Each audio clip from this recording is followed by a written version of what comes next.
गाउँघरमा देख्न सक्नुहुन्छ यतातिर चाहिँ भर्खर तोरी चाहिँ फुलेर पहेँली भइसकेको छ भने यो चाहिँ साग खाने तोरी भएकाले यो चाहिँ अलि ढिलो फुल्ने गर्छ अरे हाम्रो आमाले भन्नुभएको। त्यही भएर चाहिँ यो बारीमा चाहिँ पोसीसम्म साग खान हुन्छ भनेर चाहिँ यो तोरी छरेको रहेछ। त्यही भएर यो चाहिँ अहिले फुल्न भ्याएको छैन, भर्खर सुरु छ यो फुल्नलाई, अझै फुलेको छैन। कता कति फुल्न लागेको छ भने पोथ्रा परेको छ।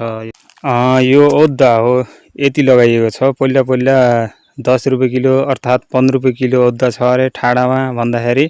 ओहो निकै नै भाउ बढेको रहेछ भनेर हेर्नुहोस्। उति बेलाको जमाना, उति बेलाको उमेरमा चाहिँ 15-20 किलो ओद्दा राखेर खुसी हुँदै, यति खुसी हुँदै गइन्थ्यो ठाडा बजारमा। अहिले यसको मूल्य जति बढ्दो क्रममा छ उति खेती कम हुँदै गएको छ गाउँघरमा।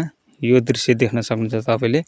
चाहिँ यतिकन चाहिँ बेसार लगाइएको छ। पहिला जस्तो मार्केट छैन गाउँघरमा अचेलभोलि। किन भन्नुहुन्छ भने पहिला प्रशस्त रूपमा लगाइन्थ्यो भने अचेलभोलि काम गर्ने मान्छे पनि कमै र खेती पनि कमै गर्ने भन्ने हिसाबले चाहिँ लगाइन्छ। देख्न सक्नुहुन्छ यो पिँडालु लगाइएको छ। मलाई पिँडालुको सब्जी र साग निकै नै मनपर्छ। त्यो कारणले गर्दाखेरि पनि लगाइएको छ र यो चाहिँ यतिकै नै लगाइएको छ। पहिलाभन्दा निकै नै कम हो यो पिँडालु।